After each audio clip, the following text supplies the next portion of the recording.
those leaders, those, I guess we call them old timers, leaving the trades. And for something as big as food storage and food distribution, you would think there would be people lining up at the door, but for ammonia, there's really not.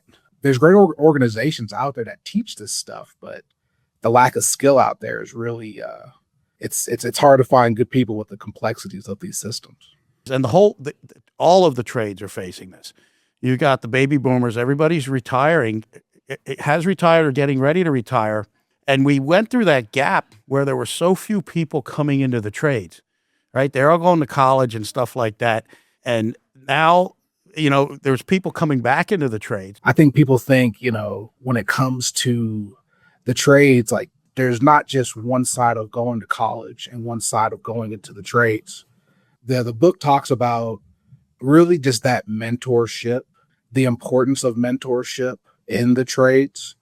When we have younger people coming up into this industry, they're really not shown the best light of it. A lot of the old timers can seem, disengaged at times. And this book kind of really highlights just the importance of the trades. It's such worthwhile work. Then there's a lot of personal stories in this book that go over, mentors I've had, people that I've mentored, and it's really changing lives. Welcome back to another episode of the Tradepreneur Show. Today on the Tradepreneur Show, I'm excited to welcome our guest, Randy Juggassar. Randy is a building maintenance manager with Gordon Food Service in Colorado, where there he oversees maintenance for cold storage, distribution, and grocery store operations. He brings over 15 years of hands-on experience across healthcare, retail, food service, warehousing, industrial refrigeration, and building maintenance leadership. What makes Randy's story really interesting, though, it's not just the work he's done, it's the leadership gap he's seeing in the trades and maintenance world right now. A lot of experienced building managers and maintenance leaders have retired or are getting ready to retire, and the next generation is being handed the keys without always getting the mentorship, training, or roadmap they need. Randy has lived that challenge personally, and instead of just complaining about it, check this out. He wrote a book about it. His book, Navigating the Maintenance Mentor Maze. Randy's story in the book, he shares lessons, mentors, and mistakes and leadership principles that help shape him into the maintenance leader he is today. It's part career story, part leadership guide, and part wake-up call for an industry that depends on skilled people who often don't get the spotlight they deserve. And I love this topic because whether you're in HVAC, plumbing, electrical, refrigeration, facilities, or building maintenance, the issue is the same. We need more people who can not only fix things, but lead people. And with that, Randy, welcome to the Tradepreneur Show. Hi, thank you for having me. Yeah, man. I really like the angle and where your experience lies in the building maintenance and things like that. And I can tell you I have a little bit of familiarity with it in the sense that I ran an unloading service back in the day at Publix supermarkets at their distribution facility in Jacksonville, Florida. And, we had the grocery warehouse, which was a standalone building, but then the other warehouse was frozen food, produce, and dairy. And we had these huge ammonia refrigeration units. And there was a lot of complexity to keeping that place operating. So love to hear what you have to say about your experience, especially the leadership side of it. Definitely. Well, when it comes to like ammonia refrigeration, it's such a dying breed of people that are out there that are, deal with ammonia, from Publix to, we have Safeway up here to, Gordon Food Service where I'm at. We really had to build those operators because there's just not enough of training out there for stuff like that. And that's kind of what this book kind of goes over, is the fact of having those leaders, those, I guess we call them old timers, leaving the trades. And for something as big as food storage and food distribution, you would think there would be people lining up at the door, but for ammonia, there's really not. there's great organizations out there that teach this stuff, but the lack of skill out there is really it's hard to find good people with the complexities of these systems. Yeah, I bet. I'm guessing what you do is a lot like kind of what I do in the sense that there's schools and there's training for certain things, but the real learning comes on the job and through the proper mentorship. Would you say that's the same for what you're doing?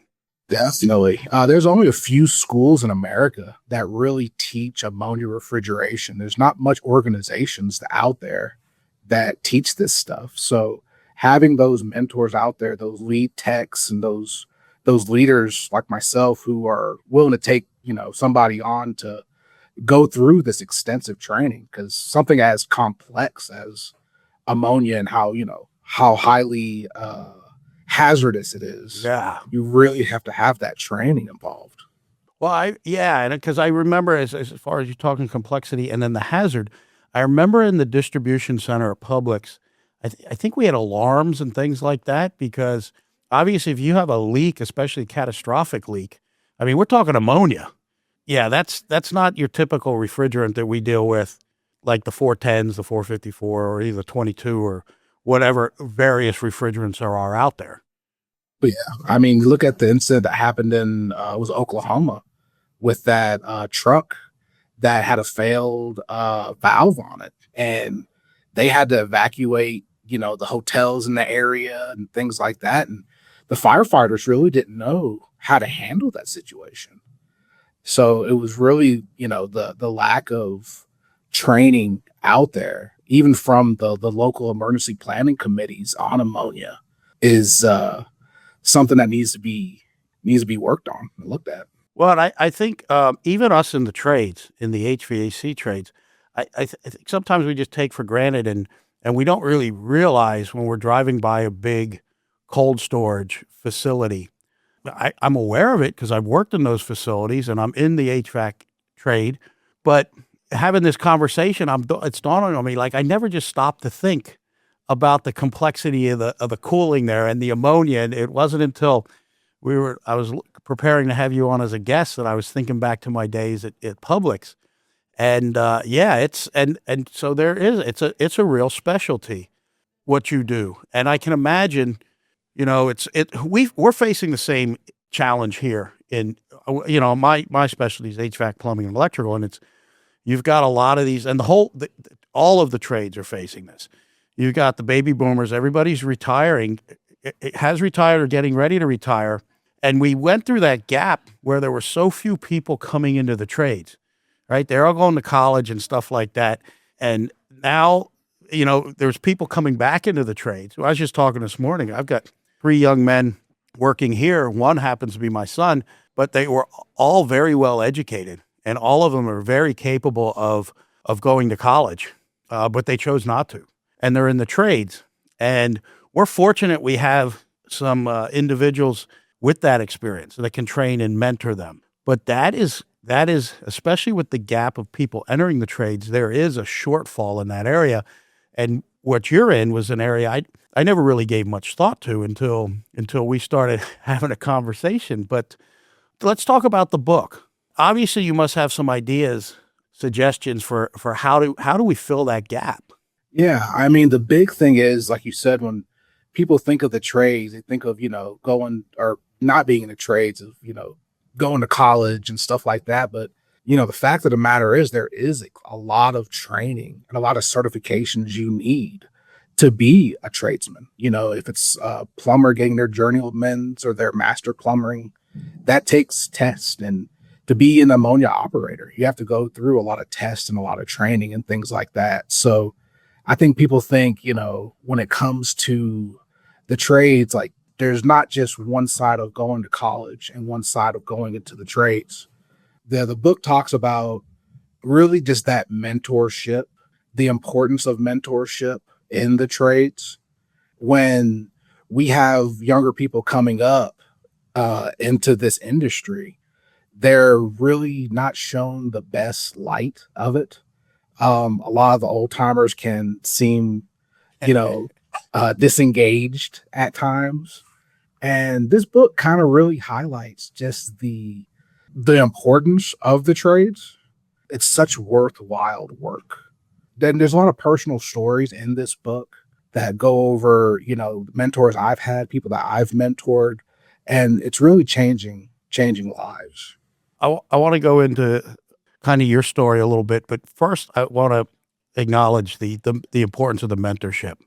And obviously mentorship is critical in any industry, in any career. I mean, you can go to medical school and become a medical doctor, and a big part of that training is the mentorship you get when you go through the school and then finally become a resident, right? And then you're constantly being mentored. And so, and some industries have the program worked out better than others. I think one of the challenges we can run into in the trades is, you mentioned some of the old timers, the guys who've been around a while.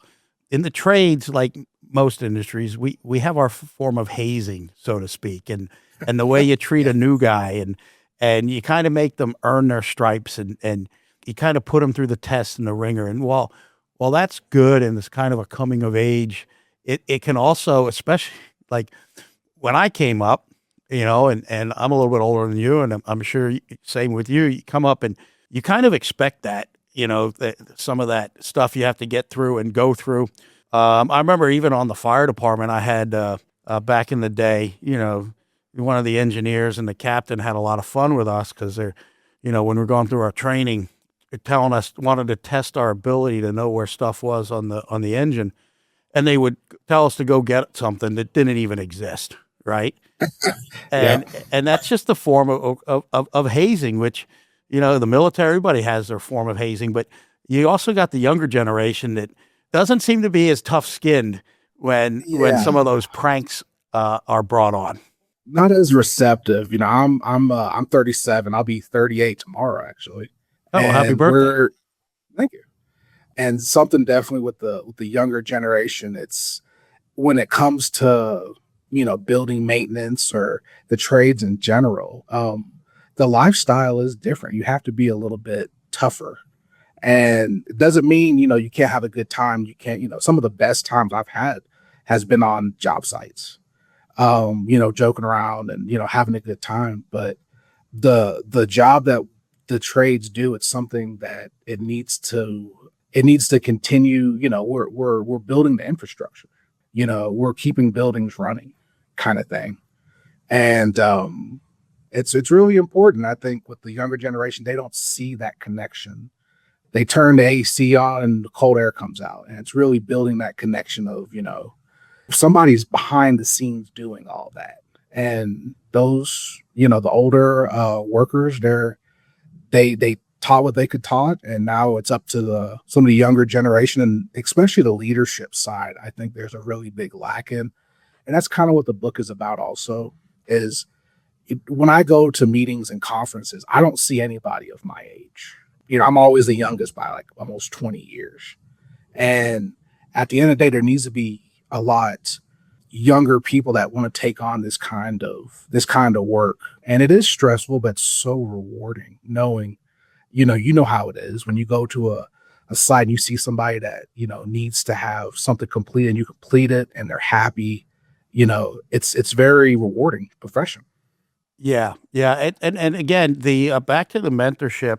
Well, first of all, it is very rewarding, and the trades. The great thing about the trades is, there's a start and a completed project, and there is Mhm. something very satisfying about that accomplishment, that completed project. There's something else that's amazing about the trades. There is nothing better for me, anyways, when you work a long, hard day, and you come home and you sit down in your easy chair, your lazy boy couch, whatever it is, and you just start drifting off to sleep because you're just that tired. And when I have those days, they're really fulfilling days. And I think unless you really experience what that's like, I don't think you can really appreciate it. And I know anybody in the trades has more than a time or two been there. And I got to imagine in what you're doing, you come up with things where there's probably a lot of longer hours than maybe planned for because things come up, and especially cold storage, man, you just can't, like, I'll take care of it tomorrow, because you've got Right. hundreds of thousands of dollars in product that, hey, we gotta stay till we get this done, till we get this thing online, or we get whatever taken care of needs to be taken care of. That's kind of the mindset you have to have with this industry, especially cold storage. Is you're not done until the job's completed. And of course, things don't go wrong at the perfect times during working hours. Most things happen off hours, 2 in the morning, when you're on your second dream kind of thing. It's building that, everybody's looking at the 9 to 5 kind of work week. And when you get into this industry, you're not going to have that. You're going to have to work off hours when things aren't as busy. And, buildings run 24/7 and refrigeration runs 24/7. And you really have to have that mindset of it's a level of ownership that I think I have when I'm mentoring somebody. It's showing them that level of ownership of, what, this is your facility. This is something that if something does go wrong, you're responsible. And that's kind of that gap between the younger generation. Now, there are some mechanics out there, and there are some people out there who are in trade school now that are they want to get after it. And I think they'll do very well. But there is a shortage of those people and mentors, because a lot of people are retiring out. Yeah, yeah. So let's talk about, how did you get into what you're doing? So I started off actually in food service, or working on dishwashers and working on grills and stuff like that when I was with the hospital. I worked at a big regional hospital in Georgia for about 13 years. And it's about a 1,000-room hospital, really big. And I worked my way into the kitchen where I was working on grills and ovens and doing basic PMs, cleaning out filters and things like that. And I had a lot of great mentors that, took me under their wing, and they showed me, hey, Randy, hey, let's go look at this refrigeration unit. Let's go look at this walk-in. And I was just a sponge. And I worked my way out of the kitchen into doing just basic facility stuff where I was, doing some basic electrical, small time stuff, and really watching a lot of the senior mechanics that were in the hospital. And the good thing about working in a bigger building is you can learn a lot of different types of trades, because people just think, well, if I'm in a kitchen, all I'm going to work on forever is that. And at the end of the day, there's so much to this industry that people don't know about. There's medical gas, and there's medical beds, and there's, all different kinds of skills within this industry. And I wanted to know it all, and I wanted to soak it all up. And I was lucky enough to have some really great mentors. Actually, in the book, I talk about one of my really good mentors. His name was Jimmy, and Jimmy was a power plant operator. And Jimmy was probably in his 70s. And I never thought Jimmy would talk to me. He was with the hospital for about like 40 years.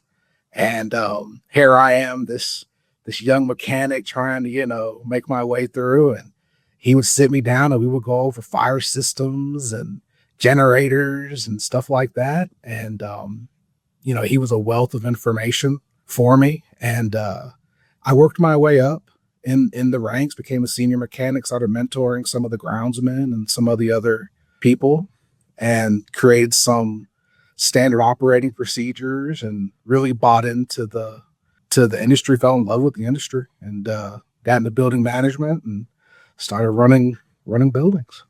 Wow. Yeah. So that's kind of the old school way to come up, the way, a lot of people do come up. You mentioned a hospital. I've worked in 3 hospitals early in my career. There's a time I wanted to be an RN, and I wanted to do just about everything under the sun. But I worked one hospital in particular, Paoli Medical Center, which was just outside Philadelphia, in fact, where I met my wife. And I worked part-time security, and then the rest of my time was in the engineering department. And you mentioned, when you work in a big structure, a big facility like that, you get to kind of dabble in a bunch of different trades. And that's what we did. Obviously, we brought in a lot of contractors. Like one time we had an underground electrical issue, took out all the power to like one of the wings. And I mean, we had this, I'll never forget, it's a big contractor there, Duffy Electric. They came in. Those guys worked through the night, nonstop, down in these, undergrounds, pulling huge wire. I mean, it was just watching these guys, and they weren't going home till the job was done and the power was restored. And then if the chillers or something was an issue, we'd bring in the contractor.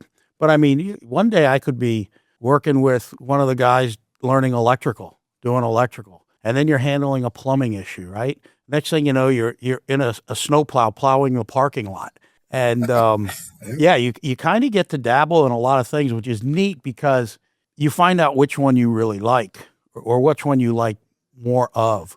And then you can kind of specialize in that. But yeah, you've got to be a jack of all trades to a certain extent when you're Oh yeah. dealing with maintenance and facility management. Oh yeah, especially in hospitals when you're looking at the life safety aspect of it too, of learning those fire systems and learning, you have to learn that stuff because if something happens, you can't evacuate a trauma unit. You can't evacuate, OR. Yeah, well, and that's the life safety. Yeah, you've got oxygen, you've got suction, you've got backup power.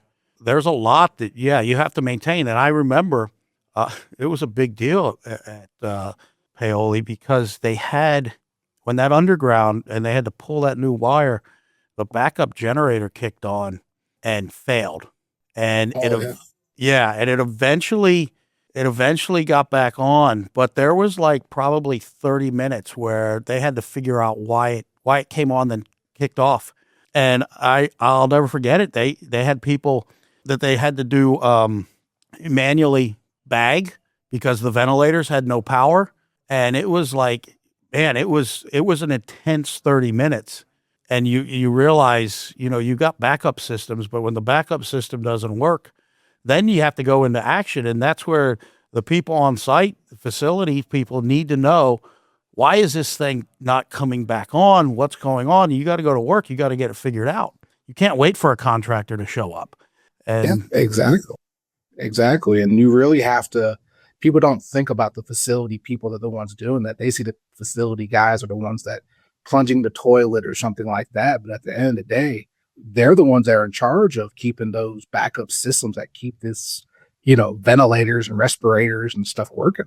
yeah. Well, and so that's when you say mentors, I want to share and I want to recognize somebody. I wonder if he listens to the podcast.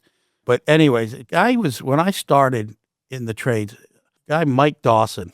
He was a service guy. He was a senior guy, old Navy guy.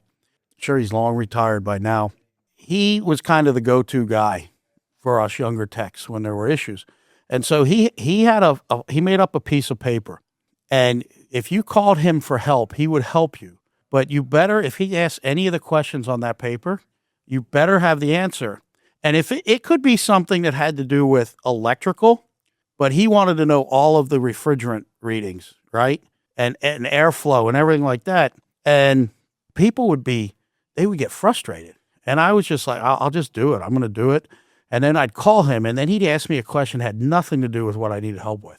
But I always had the answer because I followed the steps he wanted. And what he was doing was he noticed that guys would just call him for the answer and without going through the steps.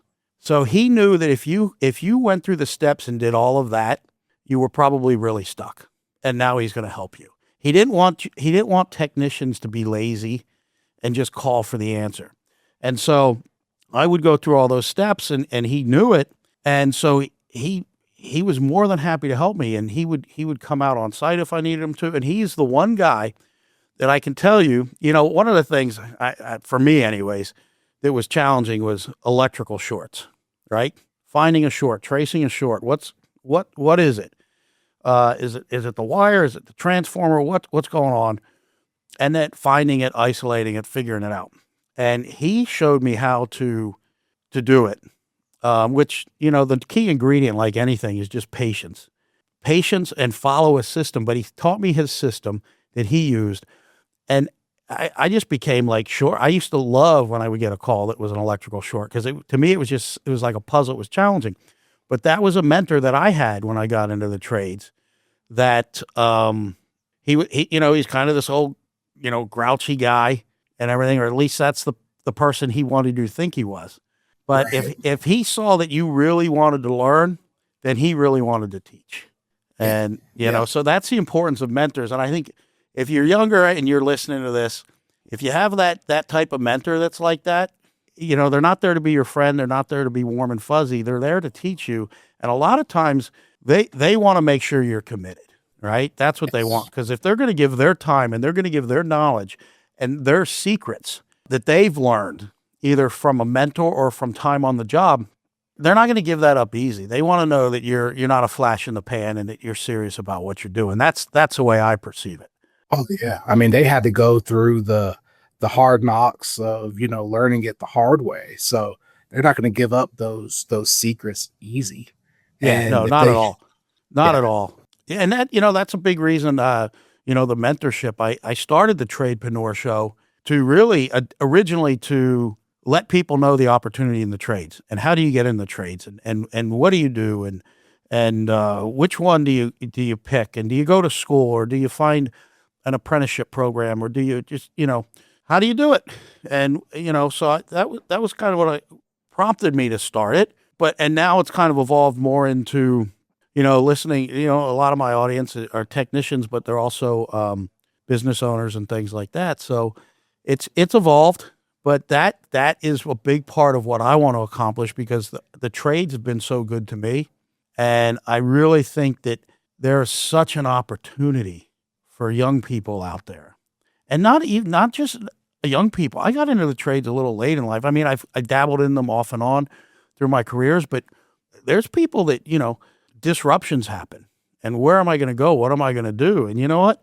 I don't care if you're, there's people that might say, I'm not going to take the time to invest in this guy or train this guy in this career or that. But I'm like, you come in, you may be as green as the 20-year-old kid, but you've got something they don't. And that's maturity and life experience. And so I think whether you're young, midlife, whatever, there's opportunity in the trades. And to your point, it's the mentorship. And I think that if anybody out there is listening and you're in that experience set or age group or level of experience, don't underestimate the power you have to mentor these people. And I don't want to just say young people. I just want to say the new people into the trades because what we do matters. And Yeah. a big part of it, you can go all school and training you want, but the mentorship is really what makes a difference. Exactly. Exactly. And one thing that really drove me to Gordon Food Service was the fact of they actually had a really good mentor program, especially for the ammonia refrigeration side, where they want to see you become an ammonia operator. They're gonna send you to school. They want you to attend RETA. They want you to attend these seminars and these conferences. And that's something that it's tough for a business. It's tough for, because training is very expensive. Yeah. Or Yeah. you Tell me build your about own it. training facility. Yeah. I was talking to the commercial manager for Roto-Rooter yesterday, and he builds his own training facilities for his guys, for his plumbers, and it's something that he has apprenticeships that they have, and we do the same thing here at Gordon's, where we'll start off somebody who may be a custodian but wants to know the trades, and we'll give them a mentor, and it'll be a certain level technician teaches them, and then when that technician gets to another level, we'll have a higher level teach them certain things because we want to build these mechanics and we want to build these people because warehouse maintenance is it's not something that you see every day. They don't teach this in school. And working for a company like this really drew me to the company because that was something that really meant a lot to me. And even the companies that I hire for work that we do here, I hire out. I look for stuff like that. Like, what are they doing for the community? What are they doing for the next generation? And, I just mentioned Roto-Rooter. They're building, the next generation of plumbers kind of thing, and that's something that's like, what, let me support them. I think really supporting these companies that do stuff like that is really big. Yeah, I think that's great, and I know a lot of people in the industry that have started to start their own training program and have training facility, and some are better at it than others, more further advanced in it. I know we have a training facility that's currently in remodel because it just it started to get aged, right? And so we needed to modernize it with some of the newer technology, and then we needed to add the electrical side and everything. But I think that's really important. And I think most good operators realize that you got to kind of grow your own. Because even we get kids out of trade school, they're great with the theory, but knowing on HVAC, knowing what a capacitor is and the blower motor and all of that, how it works and how to troubleshoot it is one thing. Laying in an attic when it's 100 degrees outside Yeah. on your side, trying to pull a blower motor is a totally different thing. But it's a very rewarding thing when you get, like for us, we deal with some light commercial. We're mostly residential, but when you get into a home and somebody has no cooling or no hot water or something's wrong with the power, and you can get that fixed, man, what a feel. I remember I went to a call once, and this house was not cooling. It was cooling. It wasn't cooling right. And I'm checking everything. I'm like, man, and there was another tech that was out there before, and everything's fine. And I'm like, man, something's not right, but it's not significant enough to just, it's a glaring thing. And I remember I just spent time and time and time, and I was in the attic, and I'm like, you know what? I'm going to check this return. It was like a 20-inch return. It looked fine, but I just, for whatever reason, I took my hands on top and followed them around. And when I got to the bottom, it had pulled off, but you couldn't tell that it was off from the angle and from looking at it. And so I was like, oh my God, this is pulling in all this hot air.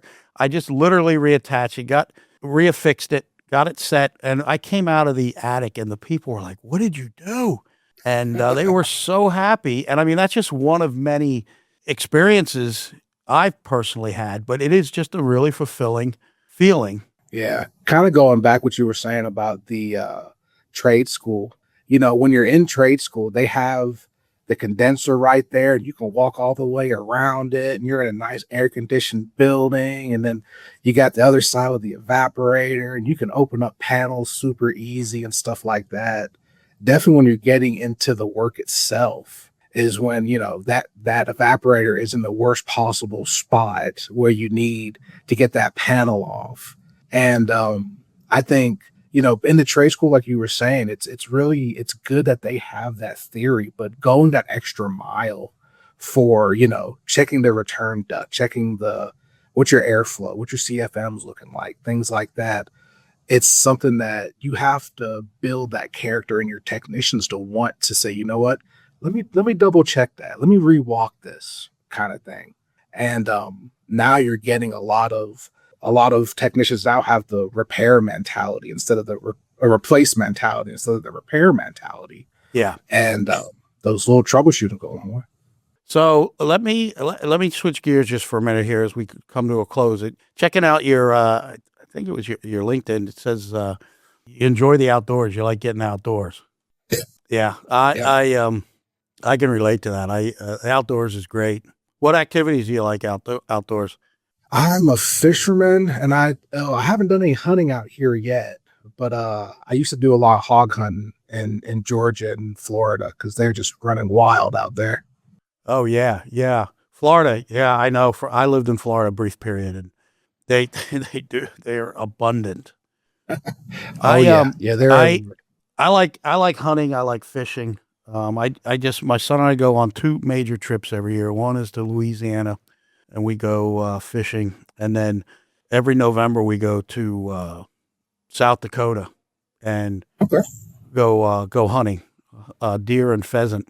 And just a great time. But yeah, being outdoors, man, it's, I don't think we get outdoors enough. No, especially in this kind of industry where you have to disconnect. Your phone's going off all the time, and when you're out there and you have no cell service and it's just you and the great outdoors, it really puts that reset button. Yeah, it really does. And I just recently had an experience where I got to disconnect, and it does, man. It clears your head, fresh air. At our core, that's where we're supposed to be. It's true.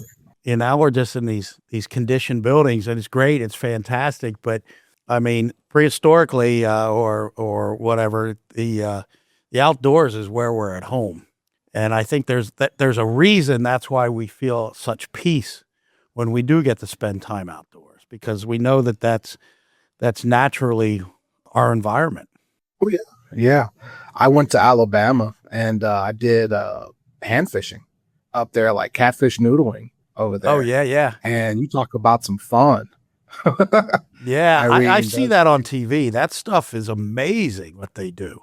yeah, yeah. You talk about some fun. We had a boat and just went out and stick our hands in some holes. And but there's so much stuff you can do. And the Colorado is pretty big in the outdoors. I haven't been out in the mountains too much just yet because these are the real mountains compared to Georgia. Georgia's Oh are yeah, yeah, hills yeah. compared to Rockies. Yeah, you're in a beautiful part of the country right there. Yeah, That's and for sure. Um, it's definitely part of the lifestyle. yeah.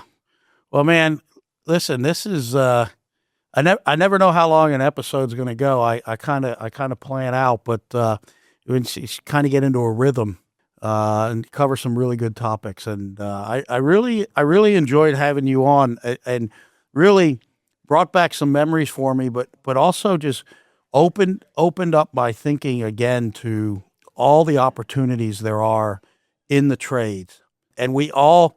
I don't care if you're roofing, you're a mason, your facilities management or you know doing HVAC, whatever it is, we all have the same challenges. We all have the same challenges, and what I'm most happy about is I do see a resurgence of people going into the trades. It's a great opportunity. It's a great career, and nothing excites me more when I see young people coming into the trades. So, Awesome. Yeah, with that said, definitely. Randy, I really appreciate your time, appreciate your insights, and give me the name of the book again. It's I said it. greatest successful fail stories. It's navigating the mentor maze. It's Randy's story. It's on you can find it on Barnes and Noble, and Okay. all the proceeds go to American Brain Tumor Society. So just Ah, to I put a did. You good know what? I message did. out. I did see that in your when I was reading it, and I did not mention it. I'm glad you brought that up. So you give all your proceeds to the Yep. American Brain Tumor Society. All the proceeds go to American Brain Tumor Society. It's a great organization. My wife's grandma had brain cancer, and so I want to spread a good message with the book, and then support that organization. Well, you heard it, everybody. Go out there and purchase that book from Barnes and Nobles. Get yourself a good read and support the American Brain Tumor Society at the same time. You can't go wrong with that. So, with that said, Randy, thank you very much. All of my listeners, I truly appreciate your support. Remember, what really helps me is liking the show, sharing the show, and even leaving a comment. So I would be grateful if you did that. And either way, until next time, win the day and be great.